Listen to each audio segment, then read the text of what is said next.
That summer of 15, when you get traded to the Knicks, what was that call like? What do you remember about that day?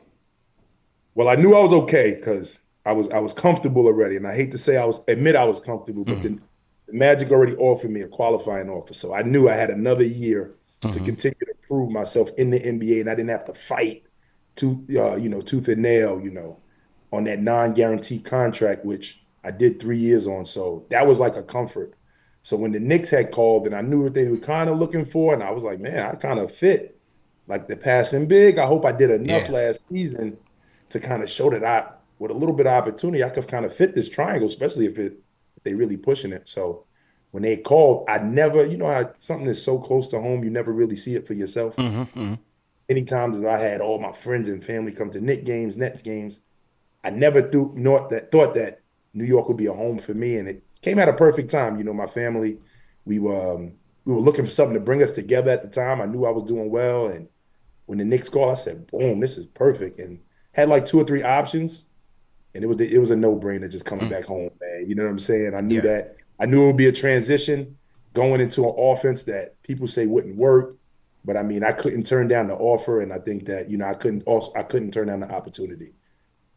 Yeah, no question about it, man. I remember when they picked you up, and everybody thought the same. Like, yo, this is a good fit right here. We got a nice Right, passing right, big right. man. And by that time, we had seen you from the tournament in through those Orlando games when the Knicks would be Right. playing Orlando. So I always thought, like, yeah, man, this is a big pickup with KOQ, man.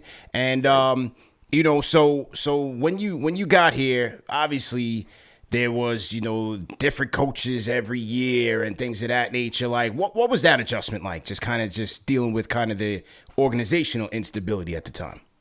Well, I came from a small market, family-owned organization where things were handled accordingly. Not saying Knicks do it wrong, they do it different. Big market, big city, bright lights, beat writers all in the locker room after game, win, lose, or draw. Media day looked a little different. It was just a lot different for me coming from Orlando. You got to think I come from a small school, Yeah. now Right, to a right. small market, Yeah. and now, we taking, private plane from Westchester to Vegas, and there's more media in Vegas at Summer League. It was Hmm. just a lot. So I think that it was a learning curve, but also you had to learn, what the Knicks were trying to do that time. So it was a lot all in one year, and I think that I handled it the best way I could. I think winning always helps everything, right? Hmm. You, but when you start tallying them losses, and then you start hearing this, you start hearing that, everybody's on the trading block. Yeah. It was a little different for me, trying to navigate all that kind of stuff. You got to think it was me and Mickey Mouse Right. out in Disneyland. We was good. We was chilling. We going to Disney, whole team riding out. This was much different, and I think I handled it the best way. I think that the organization, had some great people to help guys navigate New York City. Shout out to the late Chris Bernard, who, Yeah. pivotal role in a lot of guys' careers, and Mm. you we hate to have seen him gone, but he helped out everybody transitioning in New York. He knew the city, he knew the organization, so a lot of love and respect for him. But um, it was just different, and first time playing with a true superstar too. So now you got Carmelo Anthony in your locker room, who's a great guy, true superstar, people's person, and it's like, okay, cool. But then you got that dynamic of, you know, you got Phil, you got Melo, you got Yeah. KP coming in as the new hottest thing. It's just Right, like right. you just trying to set your screens, get some offensive rebounds. You know what I'm saying? Hopefully we win, and your plus minus is solid. You Yeah, know what I'm saying? yeah. So it's just a lot 100%. to navigate trying to get to your role, but I did the best I could, and I think I did a pretty good job. Yeah, well said, man. This was a question from Mendoza Tweets from Twitter. He says, the three seasons that you played for the Knicks were some of the not so great seasons record Right. wise. He says, how did you stay engaged or locked into later in the season when playoffs were out of reach and it seemed like there was not much to play for? How did you stay engaged? I mean, begin the first things first. This is my job. You know what I'm saying? So I've always treated my job like a job. I handle my business, and I approach every game as if it's another opportunity for me to showcase the league, the world, and make my family proud. So it was not really hard for me to be engaged to the very end. I'm playing not only for the name on the back of my jersey, but also the city on the front of my chest, where I'm from, and I hold that very close to my heart.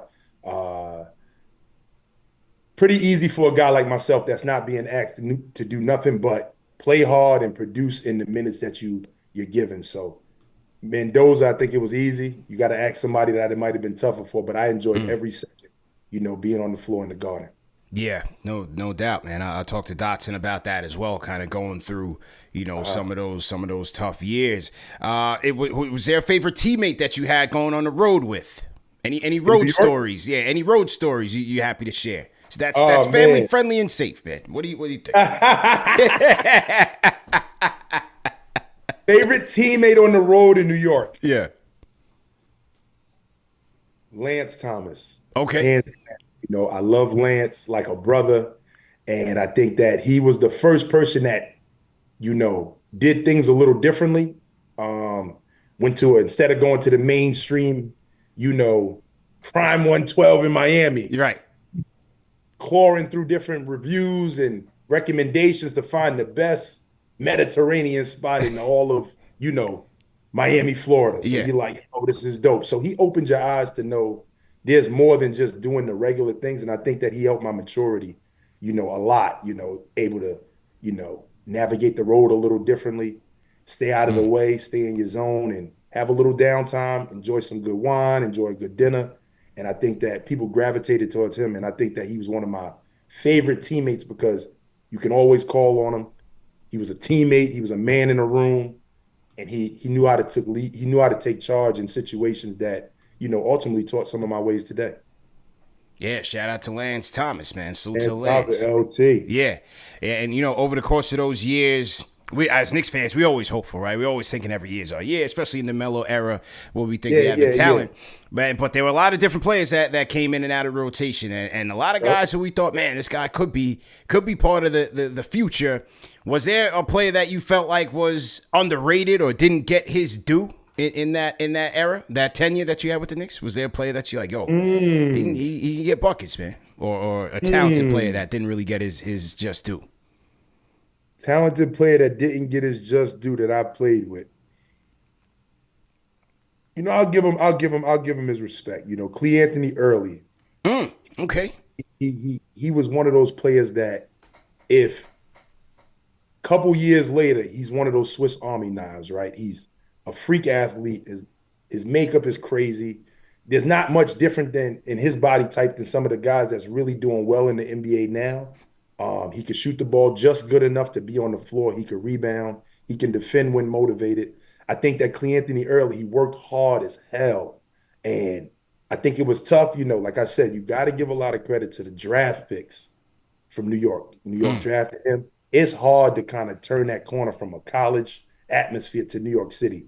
So I think that he didn't get maybe the opportunity I may have got, or some of the Victor Oladipos, the Mo Harklesses, the Alfred Paytons, like got in Orlando and smaller markets. But, Cleanthony Early, I think he's one of them players that maybe a couple years later, maybe a different organization, he could be one of those guys that, Andre Roberson. Yeah.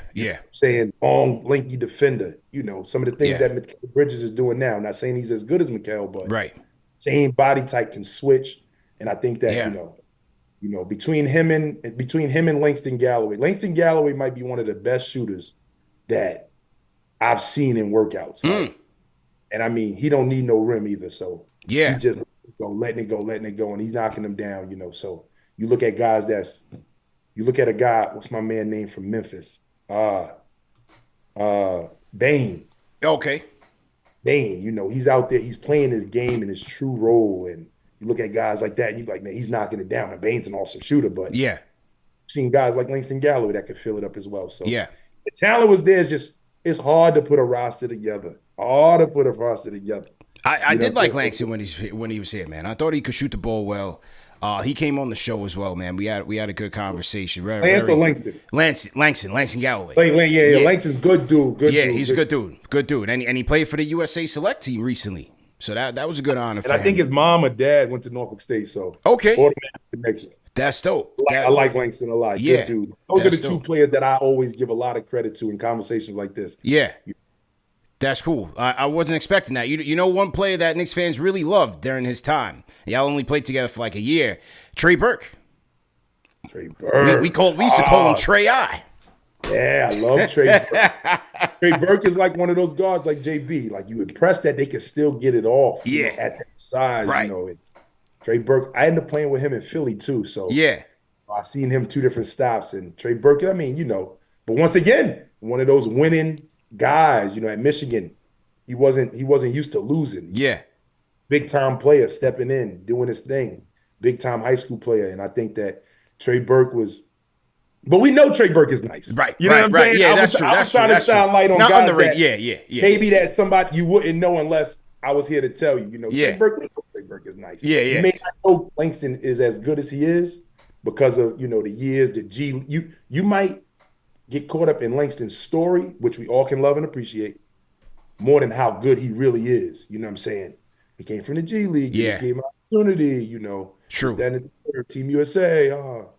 Langston dead nice. Langston dead nice. You know what I'm saying? So Trey Burke, we know Trey nice. Yeah, that's true. That's true. What was the Beasley experience like for you, man? What was the walking bucket experience like for you? Beasley, love Beasley to death. Most interesting man I've ever been in the locker room with, hands down. One thing about Beasley, he is going to be Beasley every single day. Never not. I love that form. We shared our lockers were right next to each other. And I always say this about Bees. If Bees was to, have made, max contract, $100 million, guys will openly admit that he's one of the best players they ever had to guard. Because, it gets overshadowed by, Bees, he's a different type of guy. And, you could get into the stories or whatever perspective that you have made. Guys won't just give that to him. Beasley can score at all three levels. Yeah. Unorthodox. He's left-handed, which automatically makes him a little tougher to guard. He can post. He can defend. Hands big. Beasley's one of the best players. I've watched teams try to put different people on him, and it don't matter. He plays at his own beat. I think that's why they brought him in. They knew how talented he was. He played for Jeff Hornacek out in Phoenix. Right. So familiar face, familiar coach. But Beasley was definitely an experience every single day. To know Bees, you gotta love Bees. And I think that, everyone that knows Bees loves Bees. Your favorite player's favorite player. Favorite player. He really really believes that. Yeah. Well, listen, man, guys like you and him, y'all kept it fun. Like I said, even though the record didn't reflect it, y'all kept it interesting here, man. And that kept fans engaged and wanting to watch and be hopeful with this team, man.